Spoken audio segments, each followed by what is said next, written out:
E aí, pessoal do Colégio Joaquim Alves, tudo bem com vocês? Meu nome é Alice, eu sou estudante do curso de Farmácia da Universidade Federal do Ceará e bolsista de extensão do Centro de Estudos Farmacêuticos e Cosméticos. Talvez alguns de vocês lembrem de mim por conta do vídeo de medidas preventivas, mas hoje eu tô aqui para conversar com vocês sobre automedicação e Covid-19. Ao longo desse vídeo, a gente vai conversar um pouquinho sobre medicamentos e plantas medicinais que têm sido ou foram apontados em algum momento desses últimos meses, como possíveis alternativas para prevenir ou tratar a Covid-19. A gente também vai falar sobre as indicações terapêuticas originais desses medicamentos e principalmente sobre os riscos de fazer uso desses medicamentos sem a orientação de um profissional de saúde capacitado. Mas antes que a gente comece a falar sobre os medicamentos de fato, é importante que a gente entenda primeiro qual que é a diferença entre prevenção e tratamento de uma doença. Prevenção, gente, consiste em tentar evitar que aquele indivíduo contraia a doença, e ela pode ser feita através de medidas medicamentosas ou não medicamentosas. Quando a gente fala de prevenção no contexto da Covid-19, só existem duas alternativas. A primeira e única a qual a gente está tendo acesso até o momento são aquelas medidas de proteção. Lavar a mão frequentemente, higienizar superfícies, o uso de máscaras. E a segunda e mais eficaz seria a imunização da população através da vacina. Das mais de 100 vacinas que estão sendo desenvolvidas em todo o mundo, existem duas que estão em fases mais avançadas dos testes clínicos, que já se mostraram ser seguras para o uso em humanos e que agora estão em busca de comprovar sua eficácia contra o SARS-CoV-2, que é o agente causador da Covid-19. Isso vai ser feito através de testes com um número maior de pessoas de diversos países, incluindo o Brasil. Já o tratamento é aquilo que se faz quando o indivíduo já tem uma condição patológica, ou seja, ele já tem uma doença, e aí busca-se alternativas que também podem ser medicamentosas ou não medicamentosas, com o objetivo de se atingir a cura. Só que para a Covid-19, e memorizem bem essa informação, não existe tratamento, certo? O que tem sido feito pelo Ministério da Saúde, por exemplo, são protocolos de manejos clínicos, certo? Em que o paciente ele vai ser avaliado de acordo com a sua sintomatologia, e aí podem ser sintomas leves, sintomas moderados ou sintomas graves. E aí, a depender de cada caso, ele pode sim vir a ser medicado, inclusive com alguns dos fármacos que a gente vai comentar aqui no vídeo, só que isso com o intuito de tentar evitar que esse paciente tenha infecções secundárias, que ele atinja estágios mais graves da doença, da Covid-19, e também com o intuito de trazer o maior conforto possível para ele, mas sem nenhuma evidência de garantia de cura, porque como eu falei para vocês, para a Covid-19 não existe tratamento.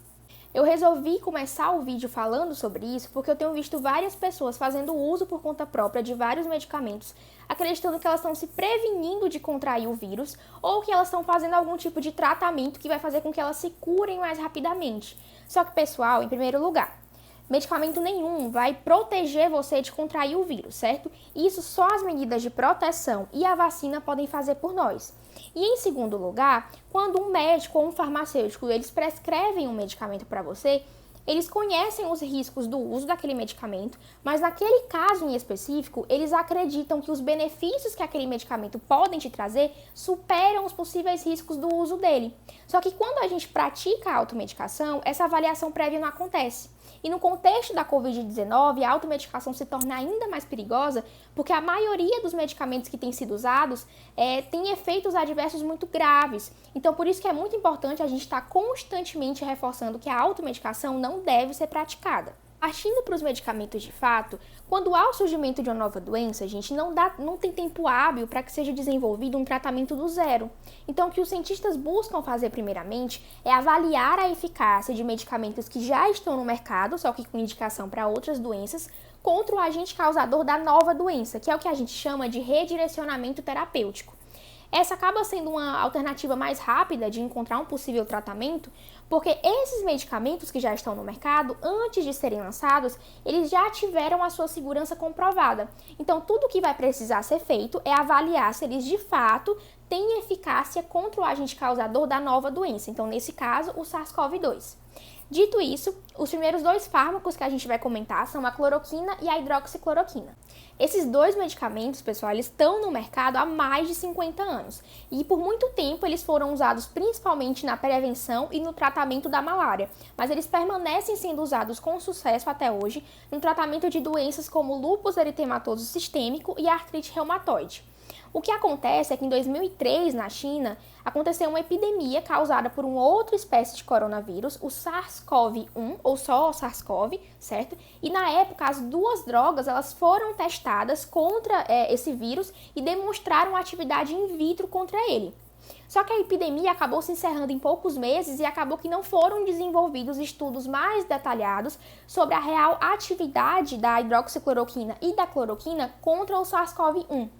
Só que quando surgiu o novo coronavírus, em 2019, elas foram novamente testadas, agora contra o SARS-CoV-2, e demonstraram atividade in vitro. Mas aqui a gente chega num ponto crucial da nossa conversa, que vai ser muito importante para todo o restante do vídeo. De forma resumida, gente, o teste in vitro, ele recebe esse nome porque ele é feito com uma célula isolada em um ambiente controlado. Então, essa célula ela vai ser infectada com o vírus e depois vai ser tratada com o medicamento que está sendo testado, para avaliar se ele demonstra a capacidade de impedir que esse vírus se replique, que ele se multiplique. Só que ainda que esse medicamento demonstre essa capacidade in vitro, não significa que ele vai ser capaz de reproduzir o mesmo efeito em um organismo vivo, em nós, seres humanos. Porque você concorda comigo que o corpo humano ele envolve condições muito mais complexas que uma célula isolada? Então, tudo isso vai influenciar no comportamento dessa substância. Mas assim como aconteceu com a maioria dos medicamentos que eu vou comentar com vocês aqui no vídeo, assim que a notícia de que a cloroquina e a hidroxicloroquina estavam sendo testadas contra a Covid-19 começou a se espalhar, as pessoas correram para as farmácias para comprar esses medicamentos e acabou que em poucos dias os estoques deles começaram a zerar. E eles passaram a faltar, inclusive, para as pessoas que precisam fazer uso deles regularmente, como os portadores de lúpus. Só que, gente, até que um medicamento seja aprovado para uso contra uma nova doença, ele é submetido a inúmeros testes. E ainda que ele apresente resultados promissores em testes de fase iniciais, como os in vitro, não significa que ele vai ser capaz de reproduzir os mesmos efeitos em organismos vivos, na gente. E por fim, mais importante, o uso da cloroquina e da hidroxicloroquina envolvem alguns riscos graves, como efeitos no sistema nervoso central, como confusão mental e convulsões, efeitos cardiovasculares, como hipotensão e arritmias, efeitos no trato gastrointestinal, como diarreia e vômitos, e distúrbios visuais que, em alguns casos, podem ser, inclusive, irreversíveis. Por isso que o uso desses medicamentos sem qualquer orientação de algum profissional habilitado ou qualquer acompanhamento é tão perigoso. Os próximos 2 medicamentos que a gente vai comentar aqui no vídeo são a dexametasona e a metilprednisolona, que são da classe dos glicocorticoides. E calma, eu sei que parece uma palavra muito esquisita, mas os glicocorticoides, eles são substâncias que em condições normais de uma pessoa saudável, eles já são produzidos regularmente. Eles têm ação sobre as reações que os carboidratos e proteínas sofrem no nosso corpo e também têm influência sobre a forma como o nosso mecanismo de defesa, o nosso sistema imune, ele reage a micro-organismos estranhos, por exemplo, como um vírus. Eles começaram a ser testados contra a Covid-19 justamente porque uma das manifestações mais graves dessa doença é uma resposta tão agressiva do nosso sistema imune, que é o nosso mecanismo de defesa, que acaba sendo tão ou mais prejudicial que a própria infecção em si.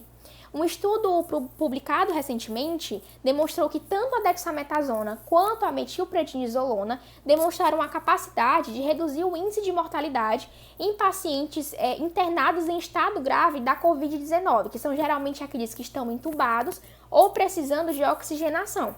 Só que esse estudo também deixa bem claro que não foi demonstrado qualquer benefício para pacientes em estado leve ou mesmo moderado. Com relação a efeitos adversos, a terapia de reposição com glicocorticoides, que é aquela que é feita em pessoas que apresentam alguma deficiência na produção desses hormônios, não costuma trazer nenhum tipo de problema. Mas o uso prolongado e principalmente sem acompanhamento médico desses fármacos podem trazer sim alguns riscos, como por exemplo, a diminuição da capacidade de resposta a infecções ou lesões, justamente por essa capacidade que os glicocorticoides têm de controlarem os nossos mecanismos de defesa, osteoporose, que é o enfraquecimento dos ossos com consequente risco de fratura, fraqueza muscular e muitos outros efeitos adversos muito graves. Dando continuidade, o próximo medicamento que a gente vai comentar é a ivermectina, que é um antiparasitário que foi introduzido no mercado na década de 80, inicialmente para uso em animais, mas que depois se mostrou efetiva também no combate a diversas parasitoses humanas. Além disso, alguns artigos científicos publicados nos últimos anos têm demonstrado que a ivermectina apresenta também atividade contra determinados tipos de vírus. E nas últimas semanas, ela apresentou também atividade in vitro contra o SARS-CoV-2. Mas lembra, atividade in vitro não garante eficácia em seres humanos. Mas à medida que essas informações iam sendo compartilhadas, a ivermectina começou e continua a ser divulgada por muitos meios de comunicação como uma forma de tratamento ou até mesmo cura para a Covid-19, estimulando as pessoas a fazerem uso desses medicamentos sem qualquer tipo de acompanhamento profissional. E embora a ivermectina seja conhecida como um medicamento que tem uma boa margem de segurança, isso pode não ser suficiente se as pessoas começarem a fazer uso dela regularmente. Alguns dos efeitos adversos relacionados à ivermectina são náuseas, vômitos, dor abdominal e perda de apetite. Mas é importante destacar também que os riscos podem ser potencializados quando há interação, na verdade, entre a ivermectina e outros medicamentos que estejam sendo usados juntos dela. Um exemplo semelhante ao da ivermectina é o da nitazoxanida, que é também um antiparasitário, que é mais conhecido pelo seu nome comercial, que é a Anita, que demonstrou, segundo alguns artigos científicos recém-publicados, atividade in vitro contra o SARS-CoV-2 e que tem sido alvo de algumas pesquisas clínicas que estão em curso. Só que quando essas informações foram divulgadas, as pessoas foram às farmácias e a venda desse medicamento disparou tanto que a Anvisa decidiu incluir ele na lista dos de venda controlada, que só podem ser vendidos, mediante a apresentação de receita médica. Só que assim como todos os outros medicamentos que a gente vai comentar aqui no vídeo, não existe nenhuma evidência concreta de que a nitazoxanida ela tenha algum efeito contra a Covid-19. Dando continuidade, o próximo medicamento que a gente vai comentar é a azitromicina, que é um antibiótico amplamente utilizado na prática clínica para combater infecções respiratórias causadas por bactérias. Existem vários estudos clínicos em curso em diversos países para avaliar uma possível eficácia da azitromicina em associação com outros fármacos no contexto da Covid-19. Não para combater o vírus em si, mas para tentar evitar possíveis infecções respiratórias oportunistas. A associação da azitromicina com a hidroxicloroquina está incluída, inclusive, no protocolo de manejo clínico do Ministério da Saúde que eu citei para vocês lá atrás. Mas o próprio medicamento deixa bem claro que a autoprescrição desses dois medicamentos envolve muitos riscos e que isso tem que ficar a cargo única e exclusivamente do médico após a avaliação de cada caso separadamente. E falando em riscos, alguns dos principais efeitos adversos da azitromicina são ansiedade, tontura, perda de apetite, alterações no ritmo cardíaco e etc. Mas quando a gente fala em uso indiscriminado de antibióticos, existe mais uma grande preocupação, que é o desenvolvimento de resistência bacteriana. Gente, do mesmo modo que a gente está sempre aprendendo novas formas de nos proteger dos micro-organismos, eles também estão sempre evoluindo e descobrindo novas formas de driblar os nossos mecanismos de defesa. Então, quando a gente faz uso de um antibiótico é utilizado de maneira incorreta, ele não consegue eliminar toda aquela população de bactérias. E as que ficam são justamente aquelas que aprenderam a resistir, desenvolveram mecanismos de resistência à ação daquele antibiótico. E aí, quando você precisar fazer uso desse antibiótico novamente, muito provavelmente ele já não vai ser tão eficaz. E para finalizar, historicamente falando, os produtos naturais têm sido a principal fonte de princípios ativos tanto para o tratamento de várias doenças como para o desenvolvimento e descoberta de novos fármacos. Além disso, o uso popular de plantas medicinais é algo que faz parte inclusive da nossa cultura. É muito comum que o conhecimento sobre essas plantas seja passado de geração em geração nas nossas famílias. O Plectranthus barbatus, que a gente conhece popularmente como boldo nacional ou malva santa, é uma espécie de planta medicinal que é muito conhecido pelas suas propriedades terapêuticas em distúrbios gástricos. Mas existem alguns estudos publicados nos últimos anos que também demonstram que ele tem propriedades antibacterianas, anti-inflamatórias e que também é capaz de diminuir a produção de ácido gástrico no estômago. Só que tem circulado na internet a informação de que o chá de boldo nacional combate a infecção por Covid-19. O que se trata de uma informação completamente falsa, gente. Não existe qualquer tipo de comprovação científica que demonstre que o boldo nacional ele tem algum tipo de efeito contra vírus, muito menos especificamente contra o SARS-CoV-2, certo?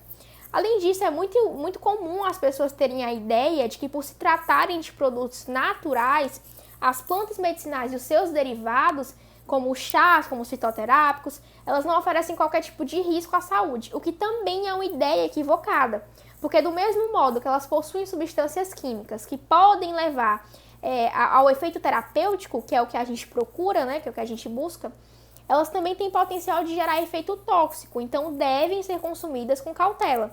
No caso do boldo nacional, por exemplo, o uso prolongado e frequente dele tem sido relacionado com danos ao fígado e aos rins.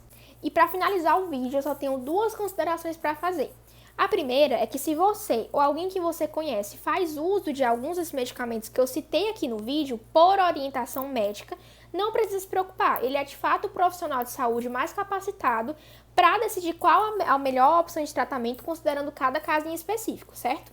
E a segunda consideração, gente, é que existem e provavelmente ainda vão surgir outros fármacos sendo apontados como alvos de pesquisas na busca de um tratamento para a Covid, certo? Porque a situação que a gente está vivendo é muito nova e a mobilização científica na busca por alternativas também é muito grande. Do mesmo modo que vão surgir soluções milagrosas, como no caso do boldo, que de solução não tem nada, certo? Então sempre tente lembrar que quando o assunto é ciência, realmente não existe caminho muito rápido, mas o que está em jogo é, acima de qualquer coisa, a nossa segurança. E busque também confiar nos profissionais que têm trabalhado incessantemente, seja na linha de frente da Covid, seja na pesquisa, ou seja, trazendo informações para a gente. E, por favor, não se automedique, tá bom? Eu vou deixar o meu e-mail e o meu Instagram aqui, caso alguém queira entrar em contato para tirar dúvidas sobre qualquer coisa, tá certo? Eu espero muito ter ajudado vocês de alguma forma, por menor que seja, e eu agradeço muito e até a próxima!